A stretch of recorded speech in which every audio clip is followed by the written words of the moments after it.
And Amanda, just as a reminder, we're on the new Zoom from the city and we don't have the chat functionality. So we are working on that, but tonight's meeting, we won't have chat. Yeah. Yeah. One of the first, well, when we get to the board meeting, I was going to direct everyone to the website to see, to download a copy of our bylaws. But you'll have to navigate there on your own, but that's an hour from now. So anyway, in the meantime, hi, and welcome to our February monthly meeting for Central Park United Neighbors. Thank you for joining us. I'm Amanda Alshouse, and I'm the president of CPUN. And the organization is a registered neighborhood organization within the city of Denver. And our purpose is to work for residents and to help them participate in pursuing the vision of the neighborhood by creating and developing and fostering a vibrant urban community dedicated to social equity, environmental responsibility, and economic opportunity. We're a vehicle for public service. We promote civic discourse, and we try to make each other feel a little bit responsible for each other and more likely to act on each other's behalf. So the typical flow of these meetings is that we'll start with updates from our community partners and have an invited speaker. This time it's someone from the city of Denver. And then we'll transition into the second hour of our meeting with the board meeting. Everyone is welcome to stay on for all of it. And so I'll go ahead and get things going with hearing from Denver Police. I see Lieutenant Hines and Officer Jenkins are on the call, and so I'll pass the floor to them. All right. Well, good evening, everyone. Thanks for having us, Amanda. For anybody who doesn't know me, I'm Kevin Hines, and I'm the Sector 1 Lieutenant for District 5, which essentially means that I cover all of the Central Park and Northfield areas of District 5. And Kiera Jenkins is on here tonight with me. She's our Community Resource Officer. So she talks to a lot of you about community crime complaints and things like that might be going on, and we try to help come up with solutions for those. Just to give you guys kind of an idea of some of the stuff that's been going on lately in neighborhood. Overall, our violent crime is down 3.2% recently. However, our property crime is up 16%. There's a number of issues driving the property crime. We had a number of burglaries to marijuana facilities recently. That's one factor. Also some larcenies and things of that nature. That'd be like your shoplifting type cases. In terms of things that are happening out in the community, though, we have seen a big rise in the number of puffers that have been stolen. That is vehicles that are running and unattended. Auto thefts have been an issue that's plaguing not just the district, but the entire region recently.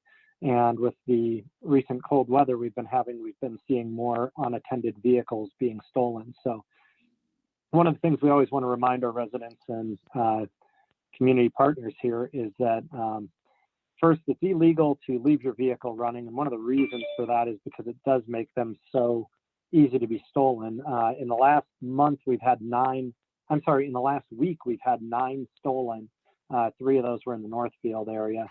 We have had one auto theft arrest where our officers caught several people in a stolen vehicle. So that takes some of them off the street. But obviously, if vehicles are out left running, that makes them very easy to steal, and it only takes a second for somebody to take a vehicle. It actually happened to my next door neighbor about 2 weeks ago. So he had his car out running, and the car ran off. I heard it while I was getting ready for work because they were squealing tires down the street, and he was running out after him. So it can happen anywhere. It can happen to anyone. Just be responsible about that, and don't leave your vehicle running and unattended. One of the other things we're seeing, which is a little harder to deal with, but you can kind of address through how you park your car, where you park your car, and things of that nature, is we've seen a rise in catalytic converter thefts.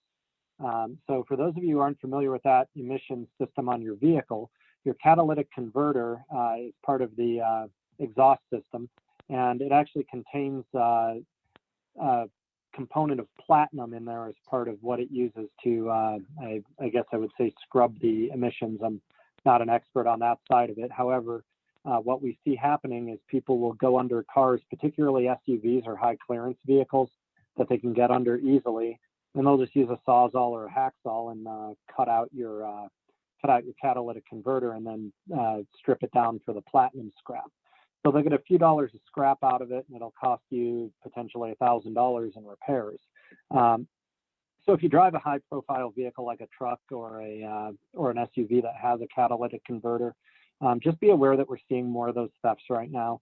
It's not an enormous pattern, but we've seen enough of them that it's worth mentioning. And things you can do: park in your driveway, park in well-lit areas or well-trafficked areas. A lot of times we see these thefts happening to vehicles that are parked kind of in obscure places by businesses and stuff where nobody's going to see somebody crawling under there and cutting something out of them. It's less of a concern for low clearance vehicles, just because somebody would have to bring a jack to like physically lift your vehicle to get under there. Otherwise, we're continuing to see some of the burglary issues that we've always seen, where garage doors are left open, and I have beat that drum to death, I'm sure, over the years. But just be aware that people will go into your garage and steal your stuff.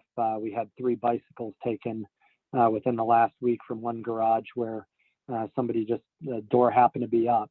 That's usually more of a problem we see in the summer. However, one thing I'll mention is we get these really cold snaps, and sometimes you'll hit your garage door button and the garage door, will send some extra resistance and it'll automatically reverse and go back up. So I tell people that when they're going in for the night and you're coming in from your garage or something, physically watch and make sure your garage door is down all the way. Don't just go in and assume it's shut, because that's how a lot of these burglaries happen in the winter. And I've been guilty of that myself. I've hit the button, walked inside, I go out an hour later, I'm like, oh, my garage door is open. So sometimes they just, equipment just doesn't perform as well when it's 5 below zero.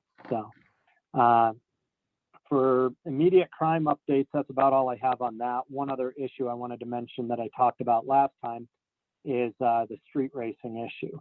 So this is something we are well aware of. I know it's been bothersome to a lot of residents, and it's something we're working on, not just from the District 5 perspective, but also from a citywide and a regional perspective. We had a meeting earlier today with basically the street racing task force that covers a region. We also included people from the Attorney General's office and other folks trying to figure out ways that we might be able to go against the organizers with some organized crime statutes and things of that nature for profiting from criminal enterprise. So this is all stuff that's happening behind the scenes, but you'll also see our officers out there trying to address the immediate concern we're seeing when 400 people show up and do illegal activities in your neighborhood. I'll pass the floor to Kiera Jenkins here real quick to see if she has any updates to add. I think she also might have some dates on some of our other meetings and happenings within the Denver Police Department. Kiera, are you there? Good evening, everybody. We don't have any events coming up the month of February. However, we will have the commanders meeting on March 18th at 6 p.m. I will email that over to Amanda because I don't have a chat to put it in. And then I just kind of wanted to bring up Neighborhood Watch.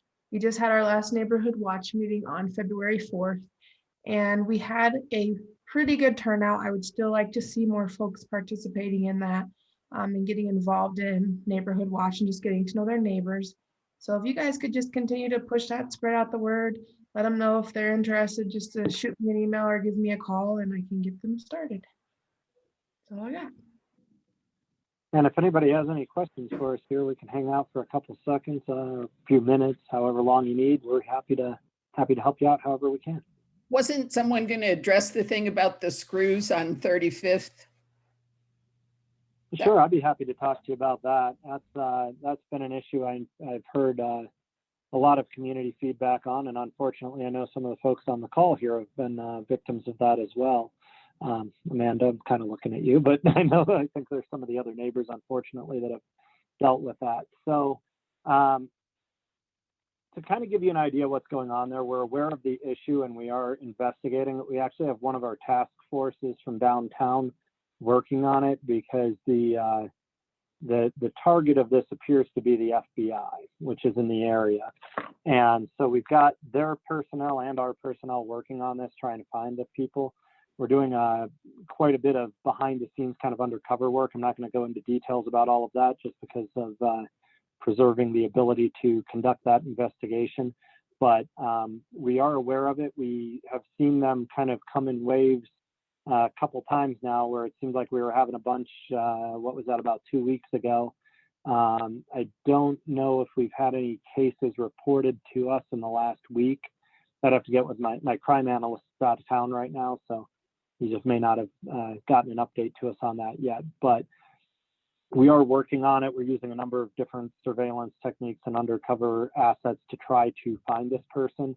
Unfortunately, the nature of this is that the person is likely driving the vehicle and just kind of rolling these out the window as they go by, which makes it kind of hard to catch them. But it's something we're definitely working on, not only because it's causing a lot of damage to you guys, but also because we believe they are potentially targeting the federal workers in the area on 35th or 36th. So just know that we're working on it. If you do see anything on that, please report it to us right away. If you see somebody doing something that you think might be related to that, just give us a call. If you can, don't try to confront them, but if you can get a license plate number or anything like that, it'd be very helpful to us at this point. Thank you. No problem.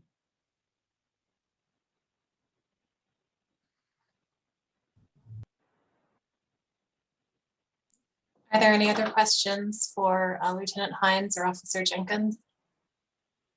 Yeah, so just as a point of clarity, is it somebody's putting screws in the street? Is that what's going on? Handfuls. Yeah, that's correct. Oh, okay. Yeah, lots of screws. Oh, okay. Giant ones. Yeah, it's happened a few times now. I think we've had at least, oh gosh, off the top of my head, I want to say we've had at least 6 people report to us on it on various different days. So we've got a number of reports on it. And part of that has come from you guys reaching out to your neighbors and saying, hey, if this happened to you in that area, let us know. But we're working on it, and eventually we're going to catch them, and we're going to have a bunch of criminal mischief cases, among other things. So, but in the meantime, it's frustrating to all of us. So, Yeah. one of our officers suspect he got a flat in that area too at one point. So.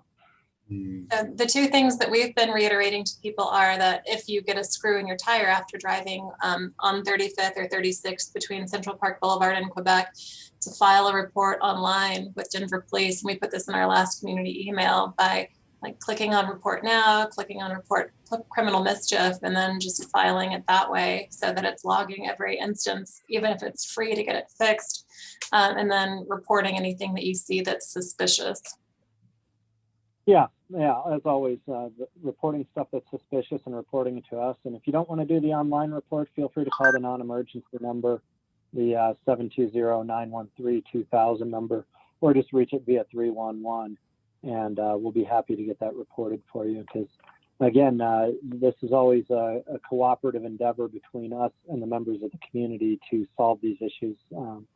All of us working together, we're going to get a lot further with finding these folks and stopping them from popping all your tires on the way to work. So. Thanks for clarifying. And then I had a question about the neighborhood watch. Is that the schedule for that? Where is that posted? So it's held on the even months of the year. So every other month, and it's the first Thursday. So it kind of just switches. I've been sending it out the month of. So if you want me to send you the email, I can send you the invitation. Yeah, that would be helpful.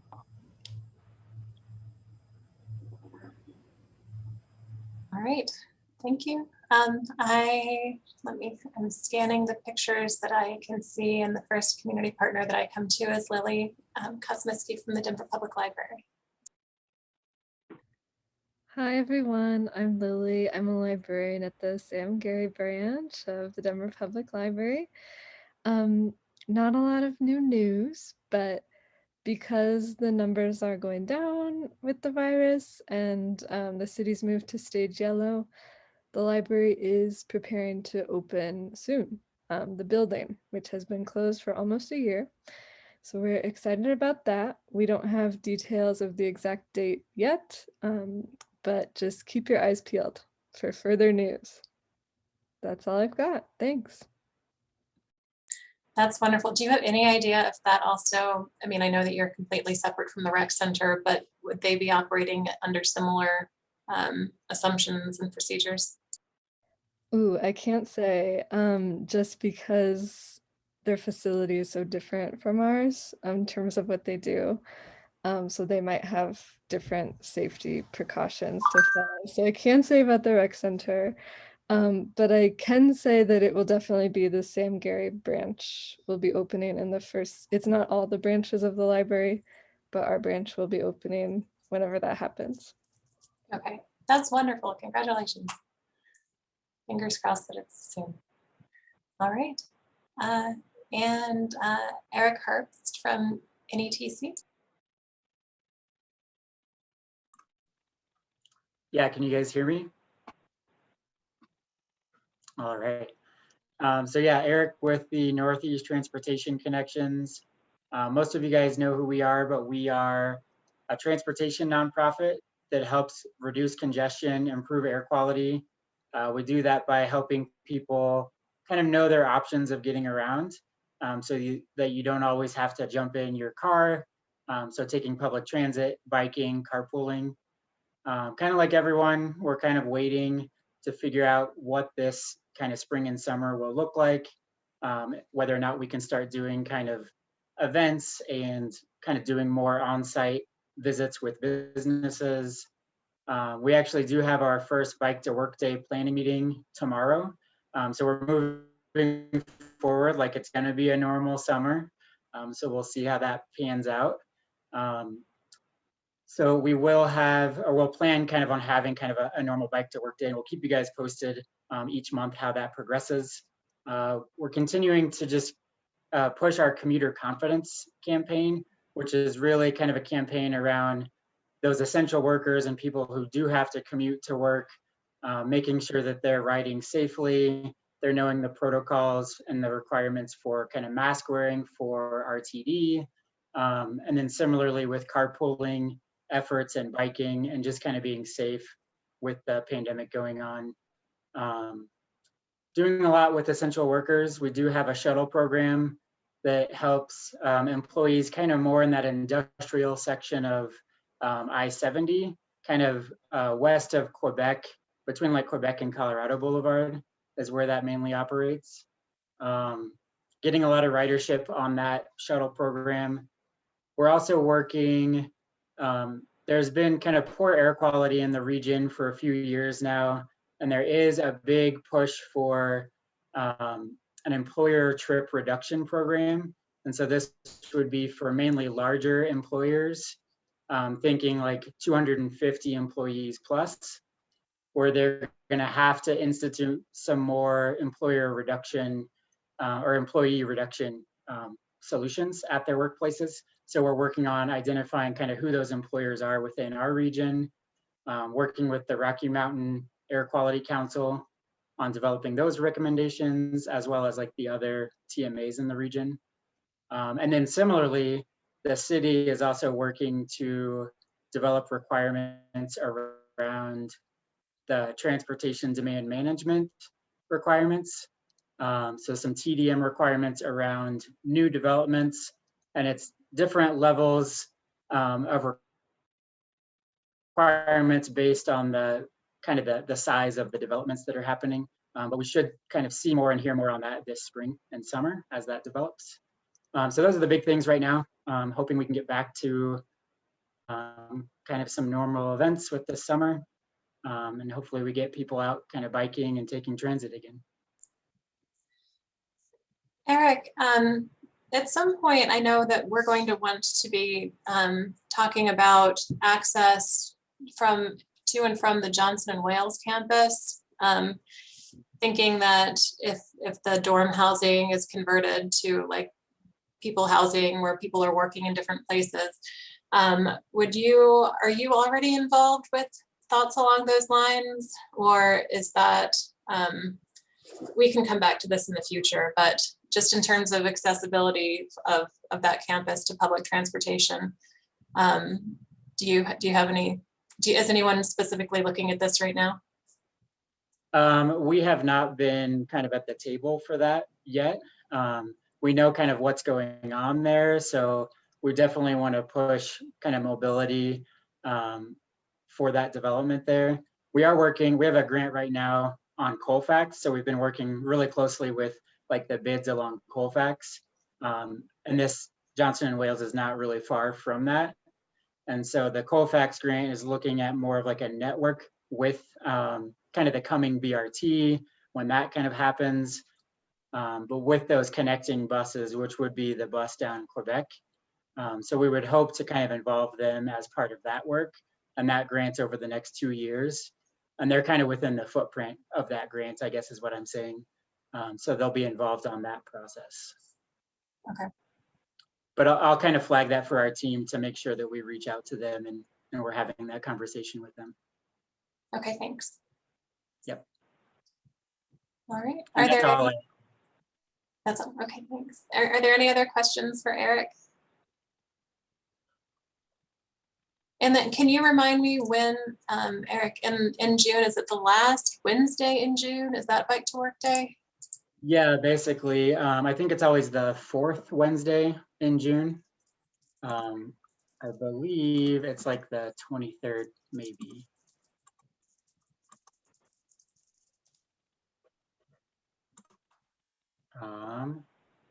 Yeah, it should be June 23rd. Okay, thanks. This year. Yeah, and we'll keep you posted on as that develops. Great. All right, thank you. Is there anyone else here who has just general announcements for the community? Hey, Amanda, the other Amanda's on too from Councilman Herndon's office. Oh, thank you. I think she's off of my screen onto the next page. Hi all, I'm here.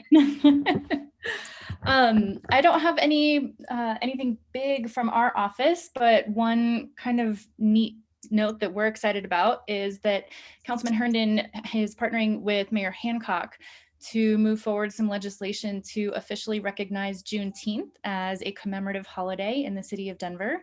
So hopefully you'll see a little bit of news about that by the end of this month. And we're pretty excited about that. So it'll nice to get it officially on the books. Oh, that's great. Thank you. Just out of curiosity, does everybody know what Juneteenth is about? Why don't, Gina, if you want to give us a quick I was hoping overview, I think Daniel would that's take welcome that. to do. Yeah, please, Okay. take the floor. Juneteenth is about when the proclamation was signed. The people in Texas didn't find out till somewhere between June 10th and June 20th. And so that's why they call it Juneteenth and celebrate just that era, because they wasn't sure by the time it made it to Texas, a lot of them was unaware that the slave was free.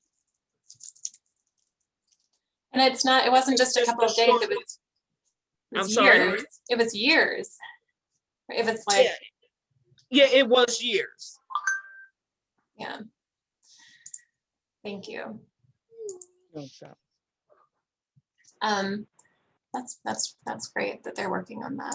And then also for transparency, or to give thanks, this Zoom meeting is occurring in a different format than usual, or on a different license. So we're trying to transition to the city resources for Zoom calls. And this meeting is being hosted with help from Councilman Herndon's office.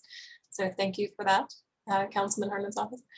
And then for our other committee meetings, we'll be using the regular Zoom license, but enough people are hosting their meeting, enough RNOs are hosting meetings on this night of the month that there was a conflict and we needed to look elsewhere for help in hosting. And the city coordinated with Councilman Herndon's office to make that happen. So thanks. We're happy to help with that. And just a quick follow-up. I know there was a question about the chat function. Unfortunately, we've been told it cannot be turned on once the meeting has started, but we will absolutely work with you all to get that functional before the next one. Thanks. Thanks, Amanda. All right. Okay, and so I'm going to have Jeff Horsfall. And well, is there anyone else here who would like to make a general announcement to the community, or just introduce themselves and say hi? Okay, so Jeff Horsfall, our CFUNS Vice President, is going to introduce our speaker tonight. Good evening, everybody. I'm happy to have Jonathan Rogers, who's a renewable energy specialist at the city's new Office of Climate Action, Sustainability, and Resiliency here with us tonight. Jonathan's going to talk about a prospective project here in the neighborhood. Jonathan, can you unmute or feel free? Absolutely. Thanks so much for the introduction and for the opportunity to speak with everyone tonight. I am looking forward to talking with you all about something we're calling the Renewable Denver Community Solar Initiative. As Jeff mentioned, I'm the renewable energy specialist in Denver's Office of Climate Action, Sustainability, and Resiliency. So my whole job, our team's job, revolves around how do we make Denver more sustainable? How do we decarbonize our society? And in 2018, the mayor made a commitment to reduce greenhouse gas emissions by 80% by 2050. Now, over the past year, we've undergone a stakeholder process with members of the public and other inputs to understand, is that the right target to set? And what are the things that we should really prioritize? And the recommendations came back even bolder, saying we should be targeting a 100% reduction in greenhouse gas emissions by 2040. So 20% more, 10 years faster. And not only that, but as we're striving to reduce greenhouse gas emissions, how do we also advance things like equity and racial justice? So when I think about it, our goal is to make Denver sustainable, but not just environmentally sustainable, also economically sustainable and socially sustainable as well, because we can be using our investments in things like clean energy to really uplift the community. And we've embraced those objectives and those values in a plan that we released last August to achieve 100% renewable electricity across the whole community by 2030, which is just one pillar of Denver's climate strategy. And when we think about, well, what can we actually do to clean up Denver's electricity supply? We can do nothing, hope for the best, hope that things move more quickly to clean energy, but we actually won't hit our climate goals. We won't be resilient to climate change. We leave ourselves vulnerable, and that's not a very good option. Next, Xcel Energy does have clean power programs. We could buy credits to renewable energy, but that would actually require us to increase costs for taxpayers by about $70 million a year. And those dollars wouldn't actually be reinvested locally. They would flow out of our community to projects that are even outside of our state, or they might not even help to support new projects. They would just reassign what's already there for Denver.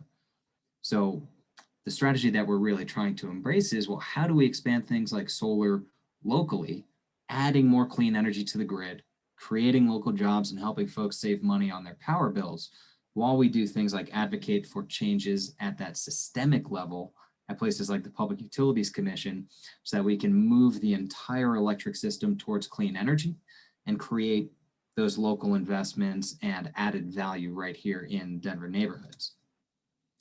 So then when we think about, well, how do we get this solar built in our community?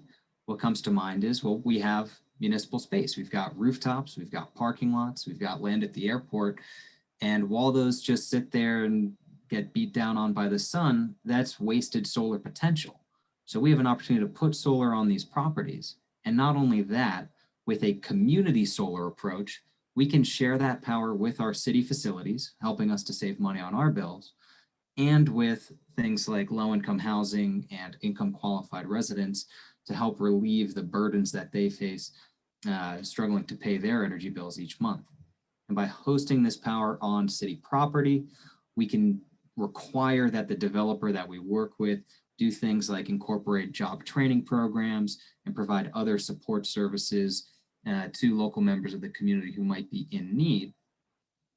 And we've also formed a partnership with Denver Public Schools so that we can try to get clean energy activities into the classroom from an early age so that kids can learn more about what clean energy is, why it's important, provide internship opportunities, and hopefully inspire them to go off to college and study and get involved in the field, or go straight into career opportunities that we're hoping to develop in this rapidly growing industry. So we've been working for over a year now, looking at 150 different city properties that might be good candidates for solar. About 25 of them have emerged in our list of really prime candidates, and we've had to apply to Excel Energy to receive the right to build projects and connect to their electric system. And we've received approval for 9 projects that we can build over the next year and a half. And so of these projects, I would really hope that a covered parking structure at the Central Park Rec Center could be one of those 9. It would not eliminate any parking whatsoever, actually provides reductions in things like the heat island effect, more shading, protects vehicle from hail and the elements. We would be able to co-locate electric vehicle chargers underneath these covered parking structures. And this would not only provide power to the rec center, helping to offset the energy needs of that rec center, but like I said, would also be dedicated to low-income housing and helping support income qualified residents. It's been really critical to us that as we've developed this program that we put community impact really at the heart of it. And so we've formed really strong partnerships with various community groups and nonprofits to help us achieve those objectives. Grid Alternatives is a national leader in solar energy training and workforce development programs, and will be working with us to establish those. With Denver Public Schools, I mentioned trying to get into the classroom early, talking to kids in middle school about clean energy careers, creating kind of challenges and activities that students can do with their teachers throughout high school, as well as internship opportunities. And with Denver Human Services and Energy Outreach Colorado, connecting local residents not only to our program, but to other federally funded and state funded opportunities to help them get more energy efficient appliances and save money on their energy bills.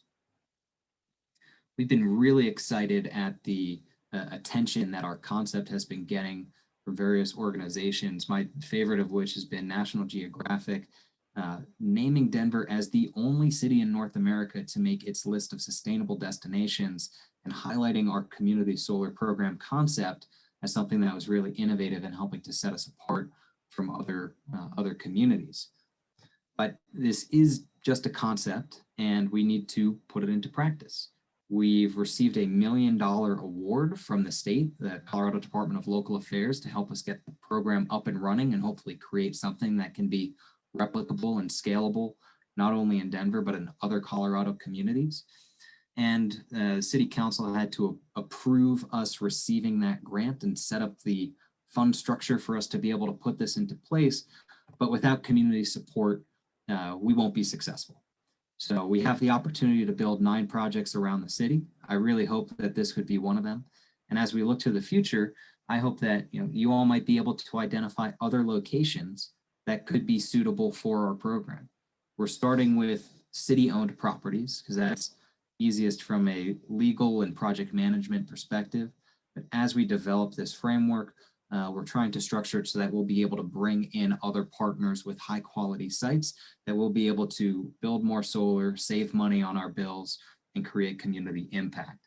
And as we undergo this next year's worth of project development, we'll want to make sure that we're having regular contact with the local neighborhoods that'll be hosting these projects and connecting residents to the opportunities that are presented, whether it's the workforce training, getting the student programs and opportunities set up, or just helping to connect folks to the slew of programs that are available through Denver and through the state to help them save on their bills. And with that, I look forward to answering any questions you may have. And thanks again. Hey, Jonathan. Oh, can you hear me, Jonathan? Yes. Oh, great. Okay. So thank you very much. This is really exciting. I have solar panels on my roof, and don't have an electric bill like 10 months out of the year, which is awesome. I'm curious, can you explain a little bit more about on one of the slides you had something about sort of subscriptions for low income or affordable housing to participate in this program. And if, let's say the project at the Central Park Rec Center was built, would that, with the affordable housing, you know, I know there's like kind of virtual net metering with community solar and things like that, but would the affordable housing that could potentially benefit from this community solar, would it also be in the neighborhood, or would it be, you know, anywhere within the city bounds? So that's part of our kind of program development and outreach strategy. We want to make sure that we're providing this benefit to the local neighborhood. We think that's just a great connection so that we can say, hey, here's power that's being generated on your behalf. You can see it, you can interact with it, and take pride in what's going on in your community. So awesome. Goal is ultimately to have projects in every city council district. We've got to go through a pretty arduous process with Excel every year to keep winning more opportunities to build more projects. So this first 9 is going to be a great start. We'll go from there, and we will definitely be working with you all to try to connect the local residents to the opportunities created in your neighborhood. Cool, thanks. Hi, Jonathan. I had a question. My name is Erin Fisher, and I think this is a wonderful program. I'm very excited to hear about it. And I'm wondering how much energy would be created by creating a parking lot at the community center, like for how many families and how that would work. And then is there a way for us to somehow, how do I say it, strong arm Excel energy into naturally producing more green energy? Yes, those are great questions. And so at the rec center itself, let me see. So our 9 projects are going to produce about 4.8 megawatts, which is 7.6 million kilowatt hours a year, in case you all want to get into the weeds here for a moment. At the Central Park Rec Center, that would be a 690, almost 700 kilowatt DC project, about 1 million kilowatt hours of energy each year. So this is a great site with a high production opportunity.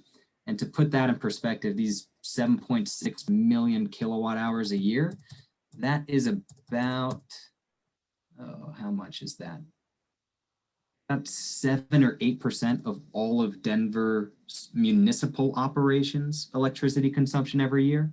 So we could keep all that for ourselves, but we want to share it with the community. So that's, I think, one of the great things about this program, and will hopefully set us up for more success as we build more in the future. Now, encouraging Excel to do more, absolutely. We have a strong advocacy now at the Public Utilities Commission, as I mentioned. Each year they're required to go through this program and provide more community solar opportunities. The way that it's been set up traditionally does not really favor community-based projects. It favors projects built out in the middle of a field somewhere. So we're trying to change that. We'll be advocating, and I can certainly share resources for folks that are interested in providing public comments and doing outreach and contacting the right people to make your voices heard as well. And on March 31st, Excel will actually be releasing their next electric resource plan, which governs the entire electric system. And by law, it is required to set us on the trajectory for an 80% decarbonization by 2030. Now, we want to make sure that those investments are happening in our communities. There's a lot of opportunity and untapped potential in empowering folks with clean energy resources, helping them save on their bills and increase the resilience of our homes and facilities. So that's where we'll be advocating. We know that change is coming. We just want to see it happening in a way that really empowers the members of our community. Thank you so much. That's great. I have a question for you, Jonathan. In regards to the low income, are you guys going to be using the federal government guidelines for to determine if they qualify or not? So we're working on our income eligibility standards now. We are not subject to those federal guidelines. And I think what we've recognized in talking with members of the community and folks who provide services such as Energy Outreach Colorado, that there can be a benefits cliff where up to a certain income level, you may qualify for a lot of support programs. And then if you make $1 more a year, now all of a sudden you don't qualify, and you're left in an even more difficult situation. So we're hoping that this program can help to fill that gap and identify, who are the folks that we can get into the programs that are already federally or state funded? And then how do we help to pick up that gray area of people who are struggling even more on their energy bills? Now, everything that we develop will be presenting to community groups and with nonprofits, and just as much input as we can get before we finalize what those income standards are going to be, to make sure that we come up with a solution that is the most equitable and impactful for our neighborhoods. Thank you. Jonathan, I do have a question, and I think you might have alluded to the answer to this, but one of your slides said something about needing community support in terms of letters. And is that from organizations, individuals, both, and letters to whom? So I have been collecting letters of support for, I guess since September 2019, when we really started on this concept, just to really demonstrate to Excel Energy, to the state when we were applying for grants, to internal city leadership and the mayor's office and Denver Parks and Rec, that this is something that folks care about and we should move it forward.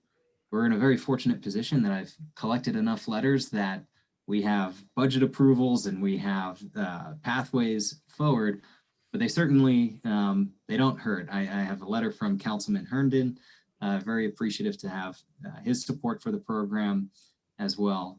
So I will be following up with the Central Park United Neighbors with that letter of support template, if you all would be so inclined to add your name to it. It's just addressed to me, and then I use it to continue to advance our objectives. And it is in no way, it's a support for the program. It doesn't mean I'm never going to talk to you again. The whole goal is that we will continue to be partners throughout every step of this process, that your feedback will be heard and implemented and acted upon, so that we really create a program that people take pride in, and that we get full-throated support to continue to grow around the city. Thank you very much. Jonathan, you've done a really nice job of laying this program out for us tonight. Thank you very much. I appreciate it. Can you clarify the process for me again around how you arrive at the 9, the 9 programs? Is that something that you're submitting more than 9 and Excel picks the 9, or are you trying to whittle it down somehow? And then on what timeline will that be decided? So effectively right now, Central Park is one of the 9, unless we hear very strong opposition from the community that you don't want this to happen. So we've spent a lot of time poring over all of the opportunities that we have.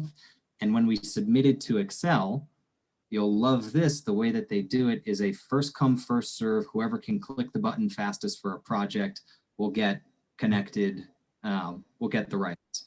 So we had 16 projects actually lined up, 16 different people waiting to click the button as soon as it turned 10 a.m. on January 14th. And the entire program sold out immediately. And it's somewhat of a miracle that we even got the 9 that we did. So you can imagine that we'll be advocating for changes to that pretty ridiculous project approval system. So of those 16 that we had submitted, those were really our core candidates for the 9. And when we reviewed what had been awarded, the Central Park really stands out as a project that advances our clean energy and community objectives due to its scale and location and potential for these other co-benefits as to, putting another system out at the airport where, it'll do great work producing clean energy, but it might not get the same additional community co-benefits. If we're chosen, can you talk about any disruption during construction that might take place, or what the timeline for that would be? Yeah, so I think no more so than any construction project, and we'll be I'll likely be coming to your meetings monthly over the construction timeline and talking to folks about, what are the mitigation strategies that are putting into effect to make sure that there's adequate parking and access for the rec center and that operations are as minimally disrupted as possible. And we'll be working out our construction schedule for the 9 projects to make sure that we're building in the, lowest utilization point in the year for each particular facility, to make sure that we're respectful of your lives and your wants and needs, and that we're not any more disruptive than we'll have to be with a construction project. I have one question. I love the project. I think it's great. When you say that you're going into schools to educate kids about jobs in renewable energies and renewable energy in general, are you partnering with like the Montbello organizing committee? Are you partnering with people who have developed curriculum around teaching about sustainability? Like, how are you So going Denver about? Public Schools has a fantastic program called their Career and College Success Program. And they have multiple different tiers that range from Spark, Explore, Launch. I think those are the three levels. There's just 3 challenges within Explore for different questions and activities and things that they'll do for teacher-led engagement with students. So we're actually working directly with teachers to help develop what those challenges would be, the things that could be most effective in the classroom, so that they can then use them in their lesson plans if they choose to. The kind of Spark and that kind of thing is more of they have a repository of people who are willing to be speakers to come and talk about topics to different classrooms. So science classes or math classes, or then I think even, arts and humanities. There's so much to clean energy that's not just math and science and technology development, but is political and social and kind of more thoughtful. So we're trying to work with the programs that DPS already has so that we're not reinventing the wheel or forcing something on them that they either won't know how to use or won't care to use. So we're letting them take the lead and then providing the support needed. Do you have like a person in the organization that we could link to? Because if we have someone who has a curriculum specifically developed towards sustainability. I have all of the names of the people that I've been working with. Okay. If you want to, I can't put my email in the chat, but it's my name, jonathan.rogers@denvergov.org. And I'm sure Jeff or someone can send it out afterwards. Follow up with me and we'll be sure to get the right connections made. And we're still working on the exact process for, if you're a parent or a teacher or someone who wants to incorporate some of the things that we're developing, who to contact and how that then can get implemented or shared with your local school. Jonathan, any resources like the slide deck you just walked through, anything like that you'd like our help in circulating with the community, you can send to me and we'll make sure it gets posted. Great, I appreciate it. Hey, Jonathan, I had a couple quick follow-up questions. The main one is, I believe you said something about EV charging, and I wasn't sure if you were looking at level 2, level 3, and how many stalls, and if people would be able to essentially use it for regular use or just when they're at the rec center, like if they lived, say in a nearby condo or apartment or something like that, and might be able to, park overnight and charge overnight if it's level 2. Yeah, so I'm working with our transportation electrification team to understand their preferences, but we're making sure to build it into our project development plans. If we need to be increasing public access to EV charging, and we need to be, thoughtful about how we do it. I actually do think they're planning on a DC fast charger, and our program would also then provide, I think, 2 level 2 chargers as well. In terms of accessibility and if it would be overnight or limited to park operating hours, I'm not sure if those discussions have been fully flushed out yet, but it would be provided as a public service. And then the follow-up question I have is, you asked about other locations.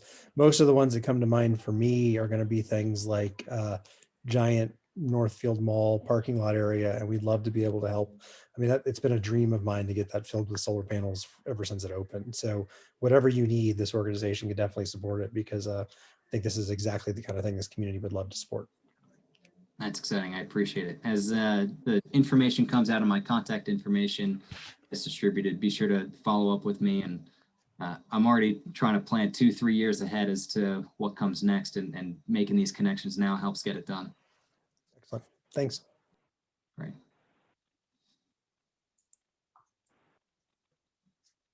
Yeah, I like everything that I've heard tonight. And I know that we'll have to vote during the board meeting to approve, but I can't imagine that it won't go well.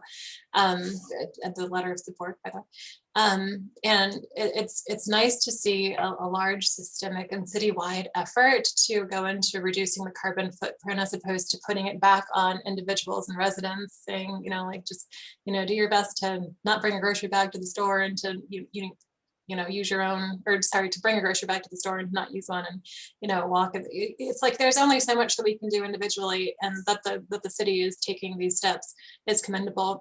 Thinking of something that's just outside of the city, so that the Suncor refinery is up for its permit approval again. I was just wondering if if the city of Denver is taking a stance, asking for that to not be renewed, given all the effort that's happening in Denver to reduce our carbon footprint, having a neighbor that's just, pluming stuff into the sky like regularly. Are there talks about having a letter of not supporting the renewal of that permit from your group or elsewhere in the city? I know that the city is becoming actively engaged with the Colorado Communities for Climate Action, and working with other regional cities and municipalities to formulate what our response will be and what our intervention strategy will be at the Air Quality Control Commission. I do a lot of work at the Public Utilities Commission. We've started working more with some of the folks in our Department of Public Health and Environment that also do work at the Air Quality Control Commission, because there's becoming just more and more overlap on what we do. We'll see what position we take formally, but I know that the mayor's been very clear on our climate and energy objectives, and we'll be driving as hard as we can to clean up the state as quickly as possible.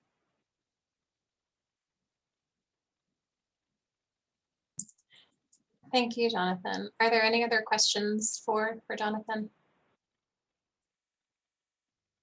All right. Thanks. And so we're going to just pause for a minute in between meetings. I can see that Steve Charbonneau has joined us already, and he's going to be leading us through the first, the item on our agenda for the next hour. But we're just going to just take a break to make sure that you stand up and move your legs and arms around so that you're not sitting for too long. And we'll reconvene in just a minute or two. We don't have to stop for the full 6 minutes, but it's nice to be ending promptly. And so then, just to cover where we put the information that was discussed tonight, we have a website, which is centralparkunitedneighbors.com. And that is where you'll find links to the video recordings of these meetings. And let's see, we also will send around a small summary of notes in our monthly emails. And so you can subscribe to receive emails from us too. And so those are some ways that you can look for follow-up information and connect your neighbors to that if you know that they're interested as well.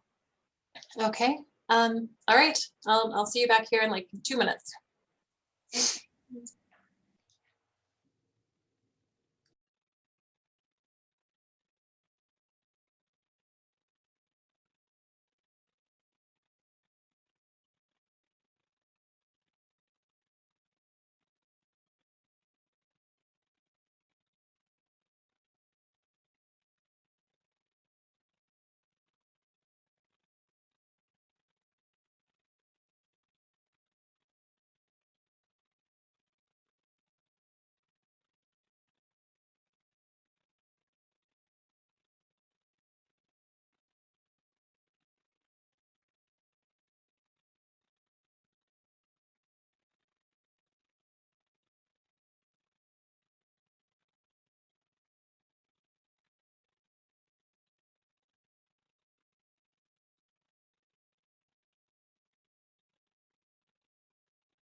Um,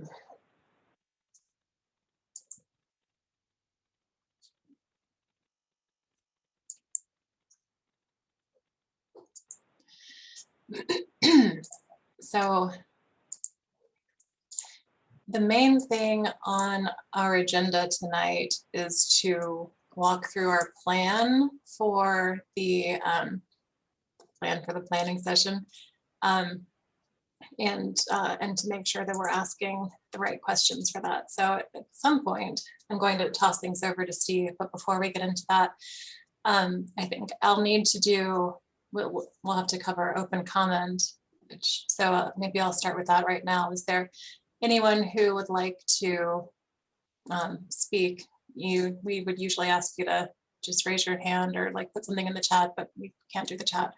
So either like maybe just raise your hand or just start speaking. You would have up to 2 minutes. Would anyone like to just introduce themselves to the group? We're down to 26 people. It's not that large. It's almost like it's like a classroom size. It's like a friendly small classroom. DPS small.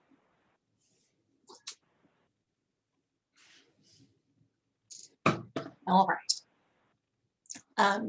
Is there anything else that we need to cover before we jump into this? Okay. Amanda, I don't know if now's the right time or if you want to wait till later, but I wanted to follow up on the emails that we had exchanged over the weekend. Perhaps we wait till later to have that conversation if we have time for it, but I did want to, if we have time. Certainly. So, and I think that'll actually come, you'll see, I don't know if we'll discuss it today, but it'll be part of what we discussed during the strategic planning. So just committee alignment in general is something that's on the radar for discussion. Okay. That's terrific. I'm sorry, I couldn't get to my mute button as quick. That's terrific. Thank you. Okay, no, sure, no problem. Okay, and so then just to kind of mention a few things before we jump in, I wanted to just, and so thank you, Mark. I saw that you sent around an email with a link to our bylaws, and just for the non-board members on the call, I'll reference our bylaws pretty early in this evening's meeting. So you can find a copy of those at centralparkunitedneighbors.com. And then to navigate to it from there, oh goodness. You would click on About, and then from there you would go to About again. It's double About there. And then scrolling down, it's the last thing under the first subheader, About Central Park United Neighbors, and then you can view the CPUN bylaws. And so we'll be referencing those a little bit. So Central Park United Neighbors is about to turn 17 years old as an organization. We have a new name, but we're an established organization. We exist within the framework outlined by the City of Denver. And I know that there's effort going on at the city level to provide more resources for, I mean, you heard us talking earlier tonight about how they're supporting us with like the Zoom licensing. Previously, they were supporting us with meeting space in the rec center. And so not just, space, but other ways to support us are things that they're looking into as well. And I don't know what that's going to look like in the future. We've accomplished things as an organization. And so when we talk about strategic planning, we're not going to start from scratch. We're not saying that we don't know what we have some framework, and we're just going to be refining that and revising that. So we have new membership on the board level, about a quarter or a third of board members just in the past couple of months. And our reach in the community has really grown in the past half year. And so we're going to take a step back. We're going to think about how we're doing, what we're doing well, where do we need to tweak things. And so tonight, Steve is going to help us focus on making sure that when we do our strategic planning, we're asking the right questions. And so we're sort of outlining the discussion that we're going to be having. And so I know for people who are like me, it's hard to look at questions and then not talk about them, like not start answering them, but that's what I'm asking from you tonight. We're going to have a list of questions and we're going to just be talking about, is this where we want to go with this conversation? So, rein me back if you hear me saying, well, what I think about that is, and so, that's not what we're doing tonight. And it's going to be hard for me and maybe others of you. Okay, and so having said that, and so now I want to turn things over to Steve Charbonneau. And so many of you have worked with Steve before. He's come to our meetings in person in the past. And the city of Denver, one of the things that they provide RNOs is mediation services. And so that is how we initially connected with Steve Charbonneau. And he's here to facilitate this conversation. Steve. So thanks, Amanda, and it's good to see some of you again. We worked together, what was it, almost a year ago or something like that. In this instance, I'm probably doing less mediation and a bit more facilitation. I would say a month ago, Amanda came to me and said, can you just kind of help facilitate the conversation around sort of reevaluating our strategic plan and where we're headed and kind of what we're trying to accomplish as an organization. We've been here a while, as she mentioned, but we've also got new members and we've got new opportunities and challenges, and it probably just would be helpful if we talked about that. I think my initial response was, Amanda, strategic planning is like this black hole. You can get buried in it. You can spend hours talking about all kinds of minutia within a strategic plan. I said, where do you want to go? And she said, well, we're thinking about that. I've got some ideas. And as we talked a little bit more, and there were several others of you that, jumped in on that conversation, what we did was at least identified 4 specific areas where it's probably worth having some conversation. I am not positive those are even exactly the correct areas. I want to determine that tonight. But what I did say to Amanda was, if we don't ask the right questions, we're not going to get to the right answers that are going to be helpful. We're going to get lost and we're just going to kind of wander around.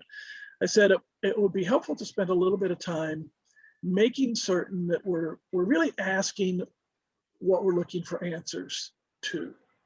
And maybe spending a little bit of time doing that now, giving all of you a chance to think about what your responses are, giving you a chance to think about how you'd like to discuss that.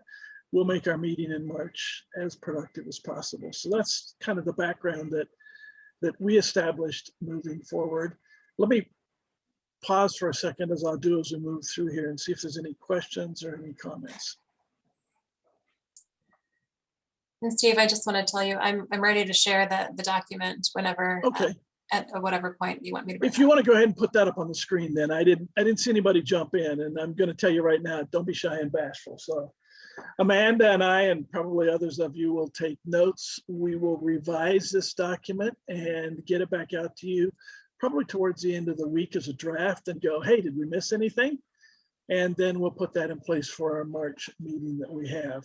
The 4 areas that I heard, at least initially, fall under sort of our purpose, our mission, kind of our operating principles. Are we headed in the right direction?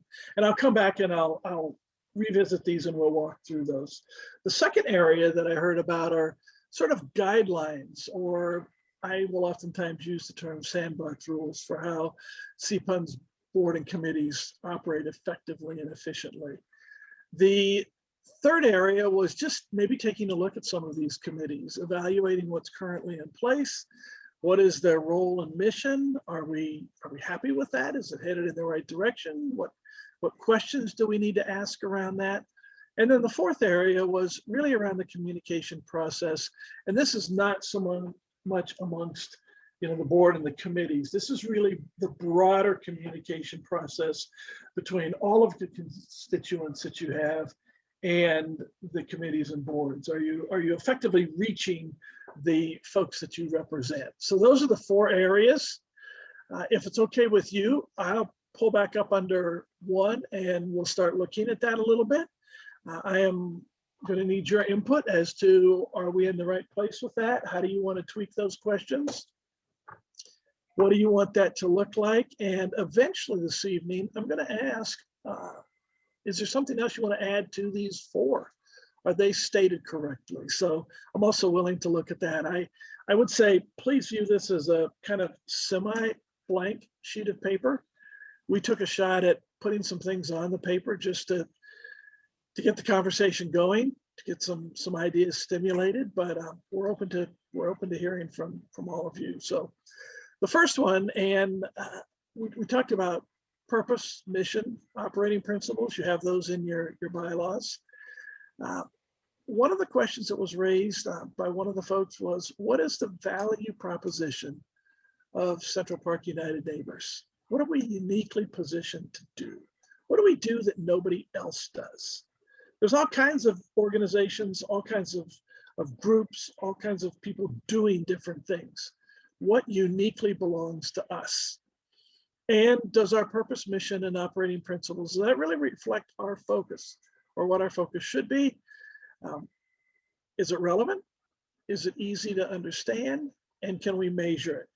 So many times we set goals and we have no idea how to measure them. We just say, yep, that's what we want to do. And it's kind of like, okay, how do we know if we even get there? So let me pause. Under sort of the general direction we're heading, what questions do we need to be asking ourselves? Hey, Steve, I've looked at these several times, and each time I look at them, I think of something different. But the one thing that I think we're continuing to ask is, how do we differentiate ourselves from other organizations in the neighborhood? And I think that's a question. I don't know if it falls under communication or under this one, around differentiating between us and other organizations. Okay, I would say that probably belongs here, but let's keep talking about it. I think one of the things that I've noticed from being on the board is that our ability to do certain things effectively depends on who is on the board.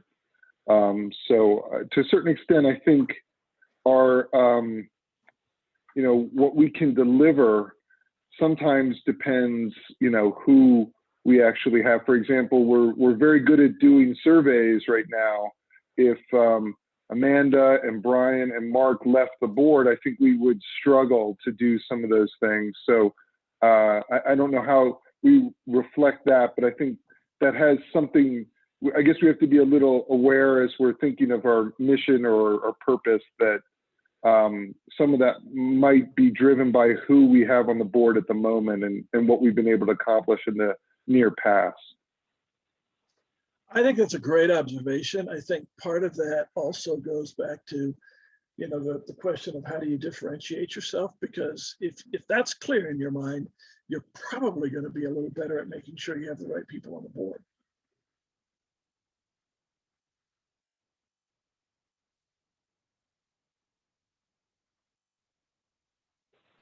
Sorry, can we go back Steve, to the Steve questions?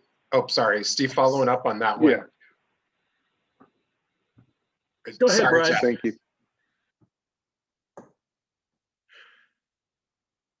Okay, I was just going to say, following up on that one, I think it's, how do we get, and again, this is between this and communication, but how do we get more people involved other than just the board?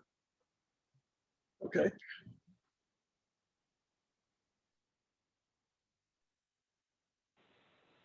Jeff, were you going to say something? Go ahead, Rick. Go ahead, You Jeff. gonna talk? No, go ahead, Jeff, if you want to follow. No, I had a different point, so you go ahead. Okay. Well, I was going to say, to the question, what are we uniquely positioned to do? We're a representative board, and I think back to the first line of our mission statement, one of the things, we are the great facilitators between various different, I think about the committees that I'm involved in and the things that the board does, and some of our recent successes, and we take challenges that the neighbors or challenges that the neighborhood has and facilitate solutions. We're not in a position, I'm thinking about one in particular right now, we're not in a position to pass judgment. We're not in a position to to force outcomes, but we can be great facilitators. Now, to the degree that Brian's comment just now of how do we get more people involved at that level, I think that incumbent upon us as to how we bring people or bring interest to those projects and things that are of interest in being corrected, being solved, being made better for the neighborhood. So Rick, let me ask a little more about, you were talking about facilitating the finding the answer, the solution, the resolution, that kind of thing. What a way to frame that question maybe for our March discussion is, are we facilitating the right conversations? Mm-hmm. I mean, I don't know all the conversations you're facilitating, but if that's your role, then how do you know if you're facilitating the right ones or not? Okay. Is that fair enough? Does that get to That's kind of what you're after? That'd be fair. That'd be a fair question. Yep. Okay. Okay. That goes to the second item there. What should we leave to others? I think we do. I know in our Safe Streets group, we talk often about what we need to spearhead and what maybe should be left to others. Yeah, and how do we communicate to the community what our role should be expected to be? Yeah. Has there ever been a discussion, because I'm new in the last year and a half, has there ever been a discussion about expectation of board members? Almost like a job description. And if there I haven't been privy to that. I'm just wondering if that's ever happened, because if we're talking about being facilitators and then you said depends on who's on the board, that sort of thing. Well, who do you want on the board? And has there ever been a discussion about, like with MCA, they have delegates from each neighborhood. And I think that's really the only requirement rule. But are we effectively representing the neighborhood? We certainly had that discussion before the name change. And when I first came on, just as a member of the former Transportation Committee, about how white the board was and how many men were on the board. And that's just when I first started attending meetings, and that's shifted. But I don't know if there were ever any discussions about what should we be shooting for as in terms of being a representative board.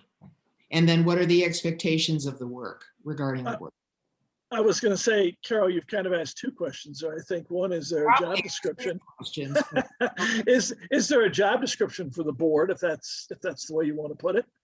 And then is the board effectively representing the neighborhood? And I down under miscellaneous, and I don't think you've seen that pop up on the screen yet, but I've collected at least one miscellaneous question that kind of goes to, how are you representing the neighborhood? I know that that's a huge conversation right now amongst the whole RNO community. It is. Typically, I work amongst a lot of different RNOs, and they have a hard time representing the scope and breadth of the community. They tend to get stuck in a rut, and so I think that's a great question. I mean, up until very recently, though, I should say our demand has never been close to the supply. Like, this is the first year where we had more people actually apply to be on the board than we had slots.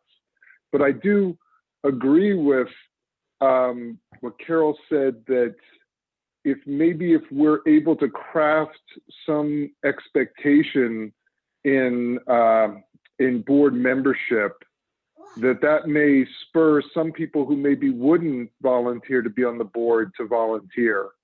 And I think that's a really interesting point. But this is we've usually just had to hope that more people would volunteer rather than trying to find specific people. But if we can figure out a way to inspire people to join. Maybe that goes to our mission from up above in the first one, that maybe we can, I think that could potentially be, very useful going forward. Well, and even though it's been 17 years, as Amanda pointed out, it at least, again, I'm fairly new. I don't have the longevity and history of some of you other folks on the board, much like Carol, but I get the feeling that the board, at least in its current state, is going through a maturing process. And as you just indicated, Jeff, that as we get a larger group of folks, a larger pool of people to pull upon that come forth, and we're more selectable. I mean, I've been on other boards where it's important to have an attorney, it's important to have a banker, it's important to have a technical person, it's important to have a corporate person, and we have a good mix of many skill sets right now, but we'll continue as we look to future board representation and whatnot to either replace a skill set that's leaving the board, I'm sure, and have that discussion, or to include somebody new who brings a new skill set to the board as we talk about this idea of maturing and polishing our abilities. So I just wanted to add that I think one of the ways CPUN is unique is that CPUN can build rapport with the community, and rapport is kind of a cultural anthropology term that means building trust.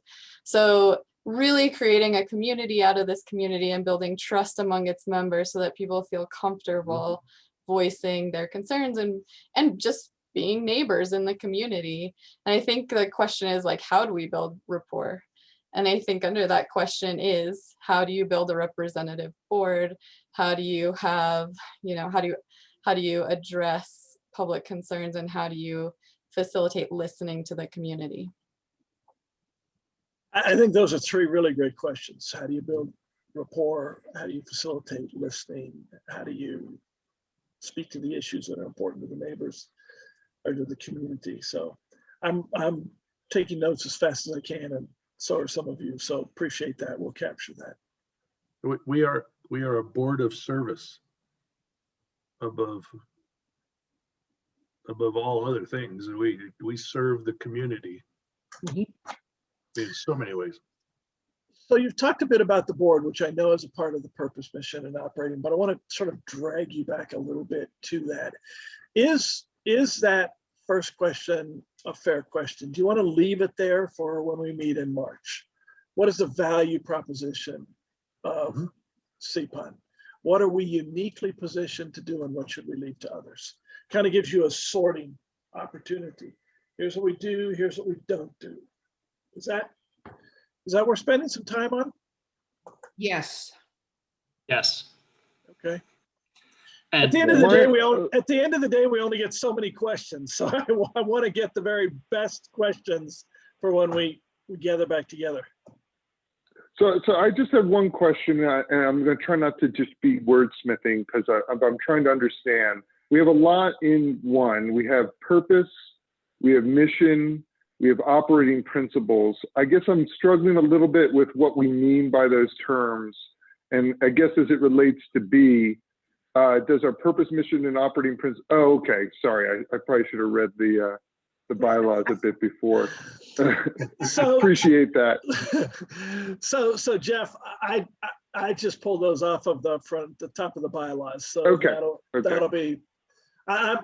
Again, it's your bylaws. Yeah, so yeah. You guys can ask the questions and you can do what you want with it, but that's where I grabbed those. I guess yeah, no, and it's yeah. So I get it now. But the I guess the of the questions that were currently up there, the one that the A struck me as more of an actionable question, like what is our value proposition?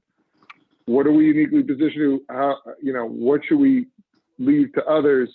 That seems like an excellent question to discuss.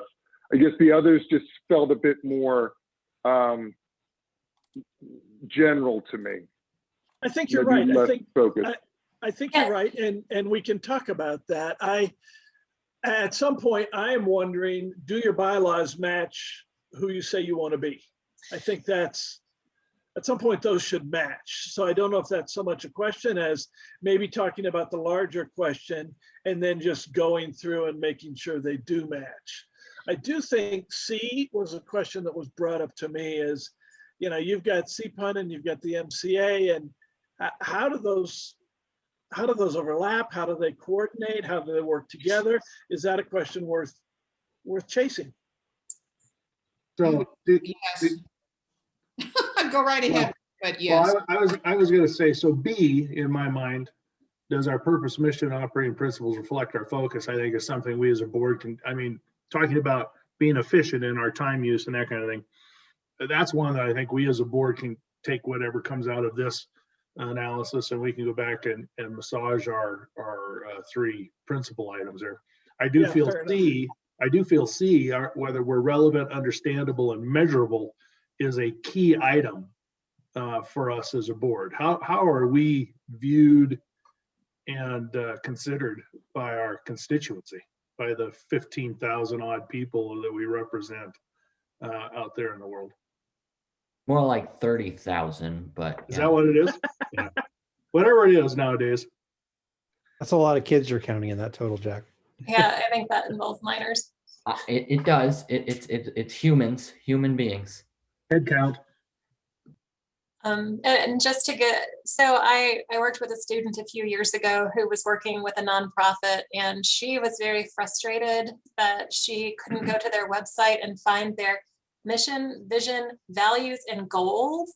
And as she was talking to me about her frustration, I was thinking, oh my gosh, you can't go to, at the time, Sun's website and find our mission, vision, value, and goals. And so that was where I was like, well, we have a purpose, a mission, and we have operating principles, but are there people who want to see things laid out in terms of that language? And is this the language that's consistent with what people are expecting from organizations of our nature? Okay. But I agree, Rick, that we can perhaps have the conversation and then come back to the language and the purpose, mission, and operating principles, and then revise them accordingly. Maybe that it shouldn't be part of the top of the hour sort of thing. I would encourage you to do that, because you can call these things so many different things. At the end of the day, is there clarity in your mind as a community, as a RNO, as an organization? Here's what we do, here's why we do it, and here's how we know whether we're successful or not. Okay. Yeah, and Steve, I would just say too, it's most important that the people that are on the board believe and kind of embrace these, which is part of why I suggested we start this process. So I think we ask the questions, but it's also kind of getting everybody on board that this is the direction the bus is going. Sure. I think that's equally important. It's easy to assume that, but I would say as we discuss our way through here, it's critical that the board itself is going, yeah, that's where I want to go. I'm a part of that. I'm in the right seat on the right bus. Do you want to leave one as we'll cross out B? What do you want to do about C, the CPUN and MCA? Is that worth talking about or not? I certainly think so. And I mean, I'm not taking notes on the page that we're looking at, but all of my notes under relevant and measurable were, well, so first, sorry.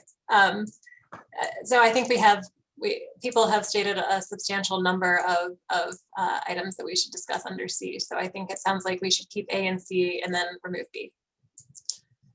Okay. Are we good with that? Do we want to do anything else with one, or are you ready to move on? Going once, twice? Yeah, Rick, you lit up with the little yellow line. Did you want to say something or not? I was just squirming in my chair, Steve. Okay, not Continue a problem. forward. Full speed. So let me talk about guidelines. There's a lot of times I work with organizations and I go, remember the first day you went to kindergarten? Remember teacher sort of lined you up against the wall and said, okay, you're not supposed to throw sand at each other. You don't get to steal each other's toys. You don't get to push and shove. You have to play nice. You remember those rules. I sometimes find that it's easy for RNOs or organizations to go, what are our, as it were, sandbox rules? And I'm wondering, do we need to talk about those? What do you want in place to operate efficiently and respectfully and inclusively? And maybe, Carol, this goes a little bit to your point of what's the job description? What does that look like? I put down, are there communication expectations that just as a board, you have communication expectations of each other? Are there behavioral expectations, efficiency expectations? Do you all agree on how decisions are made? So that's kind of how I framed that up to get the conversation started. So you guys jump in, tell me where you want to go with that.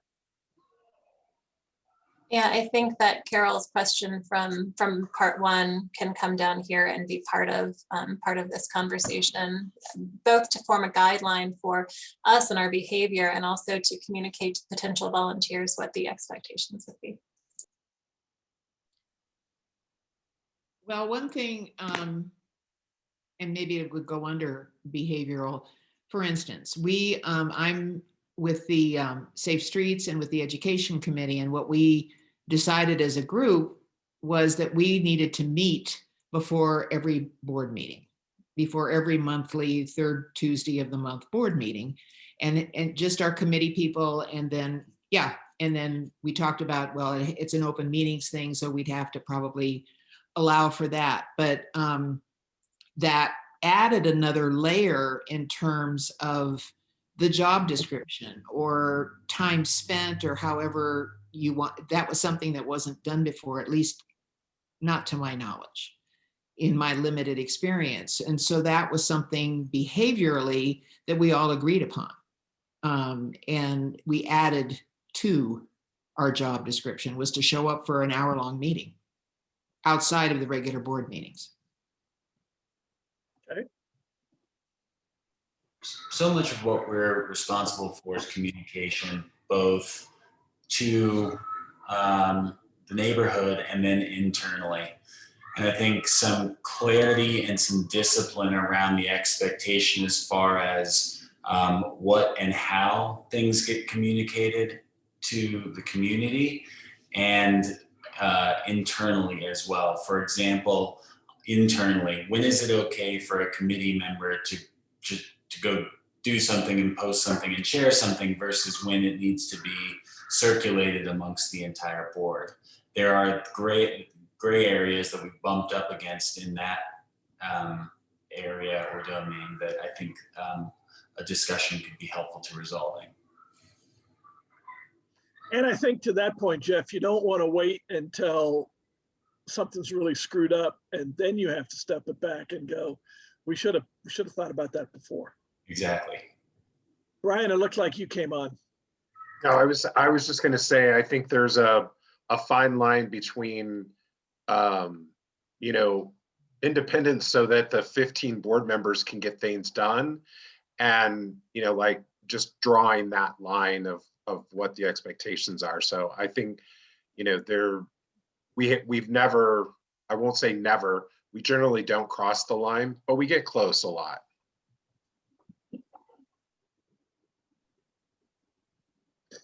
Do you want to look at all four of those areas under this? Do you want to work at putting together some kind of the job description sounds, I don't like the way that's termed. I'd like to find a different term, but is that worth trying to create? Steve, what do you mean by fit? I get communication and behavioral and decision-making processes and expectations. I think those are all things that we need to circle around and have some foundational paths on, but explain efficiency, or what you're meaning with efficiency expectations a little more, would you please?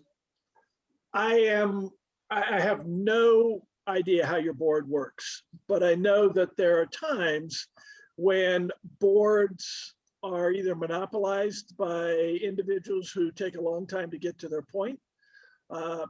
There's times when the conversation is allowed to go on longer than it needs to when decisions aren't made. There's sort of a sense of, let's keep this thing moving, let's get it done, let's move through what we do. And there's some people who are just better at exacting that level of efficiency. Sometimes it's in meeting deadlines. Everybody agrees we need something, we need the draft turned around by Friday, and we've got 2 people who can't get to it till Tuesday. And so then the whole thing is held up. And so that's what I can talk more about that, but in general, without meddling probably any further than I should, I'm just asking the question and saying, sometimes there's efficiency issues and everybody's time is important. And what are the expectations around that?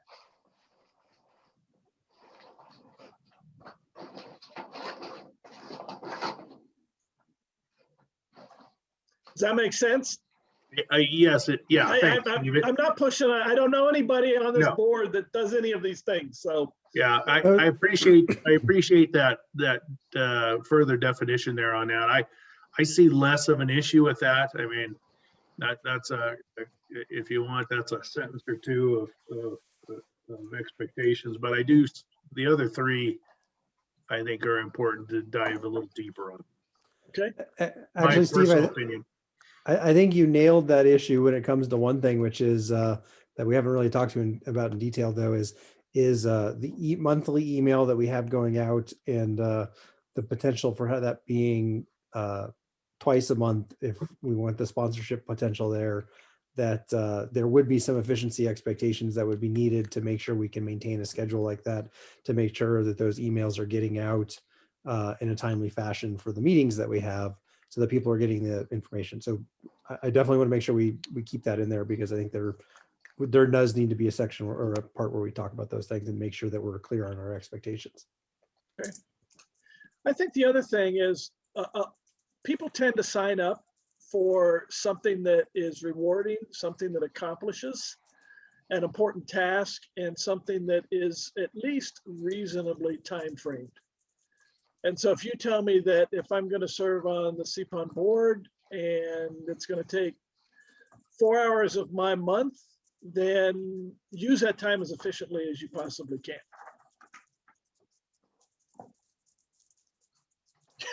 You want to leave that the way it is? You want to move on? What are your thoughts? I think we can leave that as the way it is. I think that was well stated. Yeah. Okay. And then, with the one change being to bring down what we're not calling a job description and discuss that under guidelines. Right. I think, Amanda, it would be nice if we're able to come out with whatever you want to call that, board expectations or something. Yeah. So, okay. Under number 3, just evaluating the existing committees. I understand there may be some value in making some adjustments. Of course, I don't live there, so I don't know how those committees are all working. I jotted down, should we ask each committee to evaluate themselves on a scale of 1 to 5 and explain why they evaluated themselves that way? If we leave it open-ended, we'll learn some different things. Is the role of our committees clear and focused? How do we evaluate our committees and their successfulness? Some things, again, are kind of pulled from above. Communication, behavioral, efficiency, decision-making, accountability, outcomes. What do our committees need from the larger organization to be successful, and what does the board need from the committees? So I just sort of randomly put some things down there. Talk to me about your committees and what questions do we need to be asking ourselves to have an effective conversation in March? So I really liked Jamie's description of rapport, and I really liked Rick's description of facilitation back in number 1. To me, the things that we facilitate can be things that come to us, like someone throwing screws in the road, and what can the community do about it? And then there are the things that we put out to the community. I'm on the sustainability committee, for example, and we will organize a trash pickup day or something like that. The diversity and inclusion committee has organized a number of events proactively. It's at the committee level where typically those things that we put out to facilitate take place. I think an important question that we ask ourselves is, how do we undertake those activities without risking or compromising the rapport with the community that Jamie spoke to in the first section? Yeah, I just would add to that. I mean, exactly. That's exactly my point. So, and I think I like all of these rules. I like all the structure. I think it's important for having an effective organization. At the same time, we need to be aware that there's a fine line that exists between being regimented and being welcoming. Some of this will not be able to be quantified because it's about feeling. Like we're trying to create the feeling of community, the feeling of welcomeness. We're trying to create a neighborhood, and some of that can't be quantified, but it can be felt. And that's part of rapport. When people trust their neighbors, they trust their community organization, they trust each other. And I think that's where committees come in and can help with that. I think that's an important point, because you don't want to build so many rules that the committees or the board just becomes unapproachable. Exactly. So how do you build that in a way that creates enough structure to be effective, but not too much structure to cause people to trip over it or to damage the rapport, as you call it? Exactly. And so for point A under number 3, what I would say is that I think asking volunteer groups or people who are volunteering their times to rate themselves is often like a morale losing task, because everyone's like there and putting in their time. So I think rather than trying to ask people to evaluate themselves on 1 to 5, each committee just say what's important to them about the committee. That's sort of a morale boosting task. Like, I'm here because I believe in this, right? Not justifying your existence, in a sense, if that makes sense. One I thing think we that makes try to sense. do in the, Go ahead. I'm sorry, Steve. Go ahead.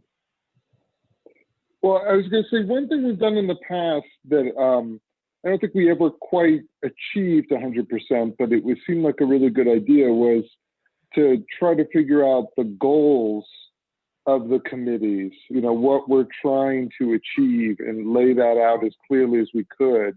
And because then we can evaluate ourselves, so to speak, against our own goals and what we're trying to do. That, I think that's, for me, C and D seem really good, very constructive questions. Like, what do the committees need from the large organization? What does the board need from the committees? I think those are legitimate questions to ask to help focus the committees. And then for me, what we're getting at with the other is not so much evaluating efficiency, it's more how do we set appropriate goals and try to hold ourselves to achieving them as best we can. I think that's the most we can ask of a volunteer board member or serving on a committee, at least in my opinion. So let me ask just a second, and then Sandra, I'll come back to you. Are you saying that the committees are asking what they feel are appropriate goals for them, or does the board set? I'm just not familiar. Does the board set the goals for the committees? Well, I don't want to speak for everyone, because we've sort of toyed with this idea. I think Amanda kind of implemented this a couple of years ago, is sort of what I remember, was an attempt to try to formalize us as a committee trying to at least identify goals.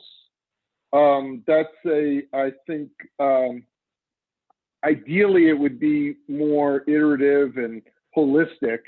I think there should be, a committee should reflect the goals of the larger board. But I feel like I'm doing 3-dimensional thinking here. But I think in the past, we have typically had the committee try to come up with the goals and then present it to the board. Got it. Okay. Sandra, sorry, I interrupted you before. Yeah, I was going to say, I don't know how the other new people feel, because when I joined the board, it was right at the start of the renaming, and the board was really consumed by the renaming efforts. So I don't have any experience with what the board was like before that. And I have gotten the impression that committees have kind of shifted their goals, and what I originally thought the committees were focused on are different from what they're focused on now. So I kind of feel like it would be great to understand what the committees are doing now so that I can feel confident that I am a valuable volunteer on the committee I chose to be on. If I can jump in for a second, and I'll just say I'm surprisingly quiet. People who know me would want to take my temperature. But with regard, as we're going through this, I think some of the reason why I'm being quiet is because having in my professional life for many, many years, I went through exercises like this with groups. I sometimes led exercises like this with groups or commissioned somebody to come in to lead exercises like this. And even in places where we were all getting paid and evaluated, it is really, really hard to go through a process like this and establish benchmarks and goals and processes and really stick to it throughout it. So as we're going through this, I'm like, wow, there's a lot of great stuff in here, and we're all volunteers. And so there's a part of me, I want you to understand, I'm not trying to be critical, but there's a healthy amount of skepticism in it for me as we're going through this, as far as what can we really do with this.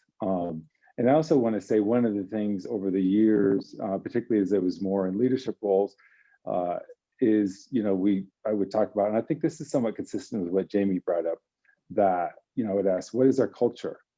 And it would be the dominant part of what we would look at, because if we had the right culture, then many of the goals we would have, the expectations would come more naturally, because it would be built on trust. So that's a point I want to make. I'm not saying we shouldn't go forward with this, but I think also, for us to carry some idea that we are going to need to really boil this down into simple models where we can refer to it easily. And so I think that idea of the ideas that have sprung up through Jamie's comments certainly are an important part of this. And that's what I have so far. I appreciate the comments, and I guess I'm struggling to figure out, how do you get to the conversation in a meaningful way around what is our culture? That feels like it's just it's hard to get your arms wrapped around that. Well, so I think that, to Jeff's point, that's a really good question, but part of why I like the structure is because I think it can build our culture. So if, for example, I'm comfortable emailing Jeff Horsfall with a concern that I have, knowing that my communication with him will stay between us, and we can and that's an okay mode of communication, and that we can talk about it and then bring it together, agreed upon, to the board. That establishes trust, not only between him and me, but between all of the board. If we know that if we understand the structure of communication, helps us build trust. But then on top of that, once we trust each other, we can start to talk about, how do we build trust with the community? How do we create an open forum so that any neighbor looks at the board and says, there's someone on that board that will understand what I'm saying. There's someone on that board with a diversity of experience that speaks to me. So I feel comfortable going to that board and saying, this is who I am. This is the problem I'm experiencing. What can we do about it? Or not even this is the problem, but this is the event that I would like to host in our neighborhood. That's how you start to build trust. So it does have a lot to do with how people communicate, but then also what the board looks like. Do we have a diversity here that the entire community is going to identify with, so they feel welcome, they feel open, they feel comfortable saying, yeah, I think there's someone there that gets me.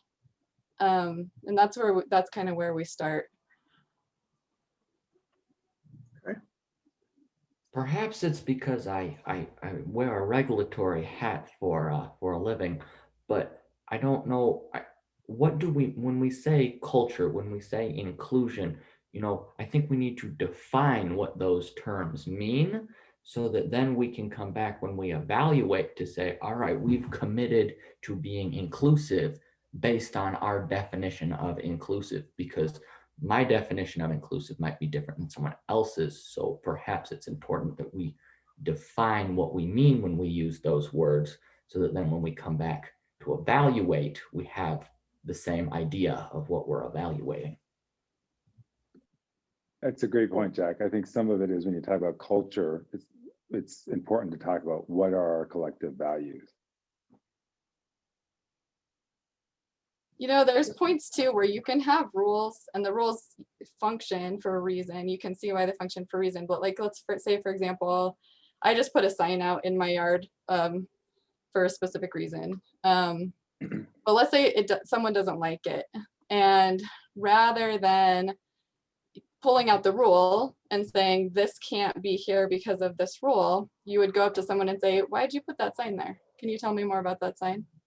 And you can ask, so then you get their perspective of it. And instead you open a conversation and you say, all right, it's sort of offensive to me. Now I understand why it's there. It's sort of offensive to me. Is there something we can do about that? Or just like say, oh, I get your perspective. Now here's my perspective. And you just start a conversation. So there are rules that can be enacted, and there's also ways to use it to open conversation, which makes people feel more comfortable and safer. So Jamie, when we talk about trying to make certain there's two-way communication between the board and the folks who live in the community, when I hear you say the expectations about really, I think, talking to each other and communicating, how do we ask that in the form of a question, or how do we bring that discussion to March's meeting? How do we set expectations for the board around that? Because I think it's got to start at a board level. I think the term is psychological comfort or emotional comfort. So how do we create emotional comfort? So when people have an idea that might be controversial, they still, or might agitate people, they still feel like they're in a setting where they're comfortable enough to bring it up, and they don't feel like they're gonna be piled on. So it's a comfort level. Okay. Yeah, Jeff. That goes back, and Steve, you and Mandel and I had the discussion of gracious space foundational teachings when we went through the renaming, but that goes back to that idea of welcoming the stranger and listening and learning and leading through the processes that we and the way we conduct ourselves as a board.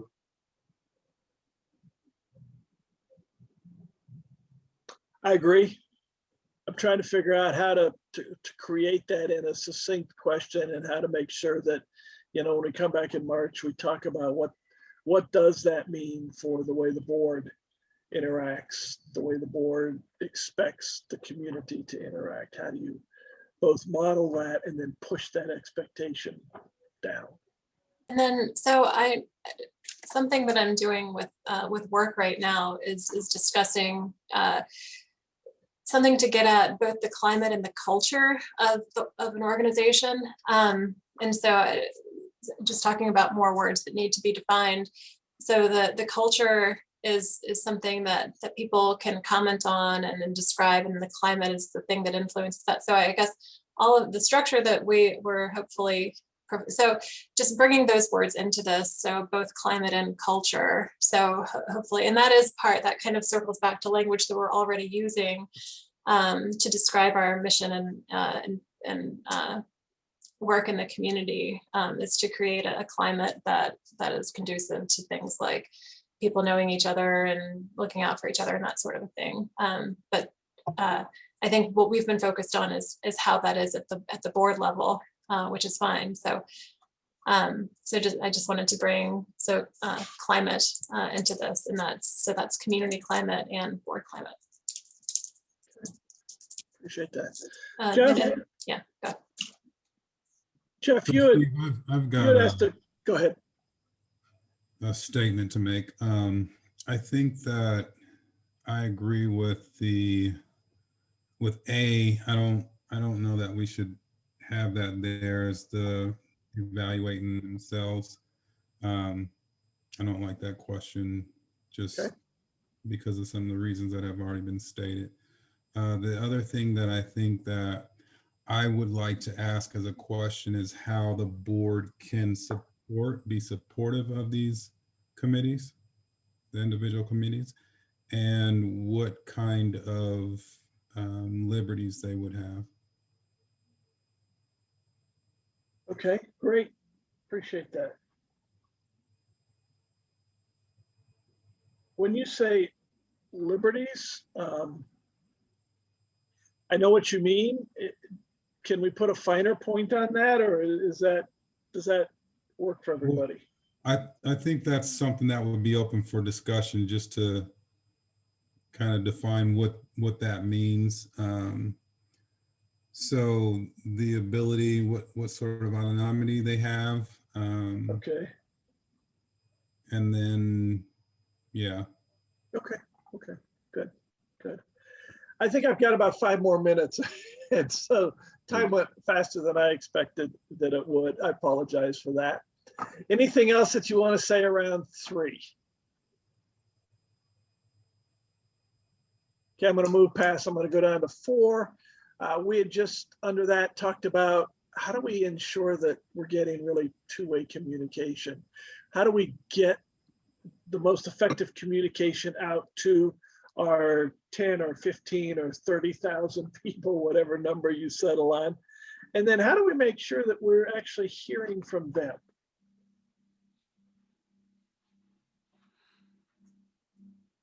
That's what I'm trying to get at there. So how do you want to tweak those questions? Yeah, Carol, this was on the list of things that you had brought up the other day. Does this seem to capture what you had in mind there? And I was just about to, thank you, Amanda. I was just about to punch my way in here because I am always concerned about that, about the people that they're not on social media.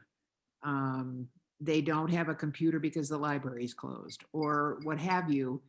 And so how do we touch everyone? And how do I tap in, and how do people tap in with me with the board?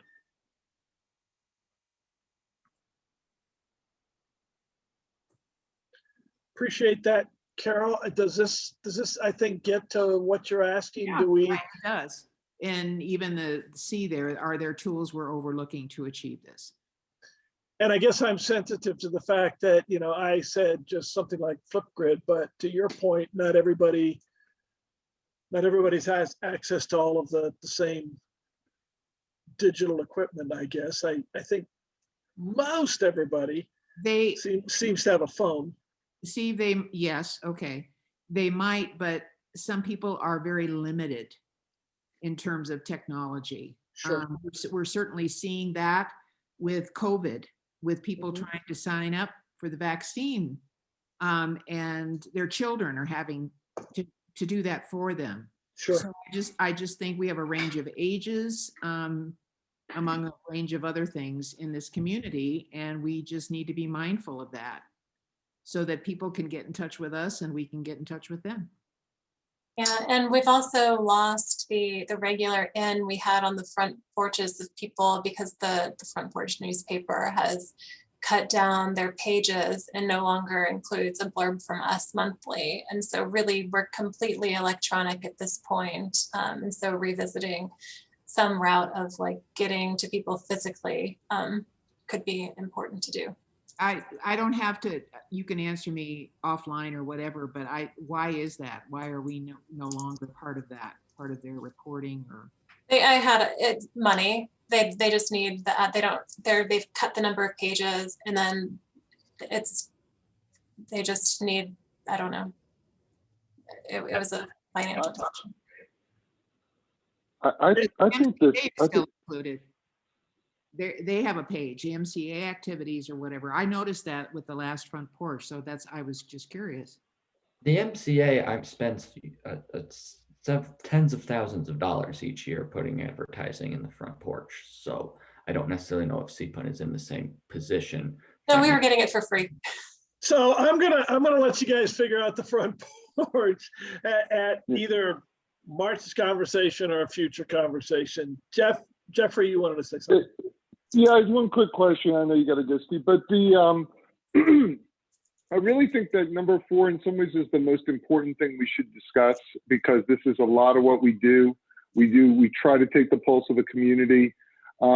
Carol's point really struck me actually from 2 directions, I guess. One is that, yes, we need to try to figure out how to communicate better with people who are less technologically savvy. But I think the other side of that too is that we're now in general, maybe I'm feeling this because I'm starting to, get, well into my middle age, or I'm not sure exactly why, but it seems like the board may also be getting a bit older in general. And I think we need to just also focus on young people in our community, because a lot of the young, the kids that when I first moved here are now, turning to young adults, and I'm not sure how we focus on them as well. But I think we need to make sure we get both sides of the spectrum. I had suggested a high school student being on the board in a non-voting capacity. I mean, just as I agree with you completely, Jeff, and I'm concerned about that too. And actually INC is concerned about it too, with rhinos across the city. Yeah, I also just think it's an important, as we think about what we're doing, both in this process and just in general, is like, who doesn't have a seat at the table? And there's a lot of ways you can construe that, but I always just think that's really important to kind of think about as you, as you go through these kind of processes and just general actions, like who's, is there an extra seat at the table for someone who's not represented? Good point. I also think this is an important thing to discuss, because, and while admittedly it's an external factor, we have just made a substantial investment in a new communications platform that is being funded by generous sponsors that we've made commitments to. And so I think it's important that we have our act together when it comes to how we're going to actually deliver on the promise that I think we all see in this communications system. So again, an external factor, but not one to overlook. Good point. Yeah. So I'm going to leave number 4 as it is. I think I'm out of time, but let me just say a little something about number 5, because it feels like it needs to be there. I know that across the city, council's wrestling with, INC's wrestling with, RNOs are wrestling with, how do we address the whole inclusiveness issue? And that's age, economics, renter, owner, culture, just every which way you want to slice that pie, we need to take a good hard look at, how are we including everybody? And I've been in some of those discussions, and right now there's not been great, wonderful answers coming out of those discussions. And so whether you guys want to tackle that or not, it's up to you, but it's at least worth at some point thinking about.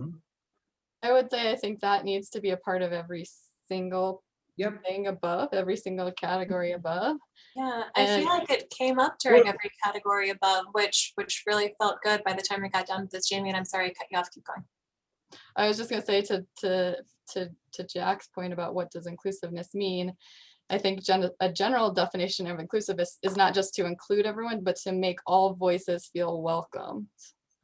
So you don't just include every diversity of kind of voice that comes to you, but you make them feel welcome. You give them a voice to be listened to be heard. Yeah, that's sort of how I would define inclusiveness. Okay. So Jeff has been untypically quiet, as he noted way back at the beginning.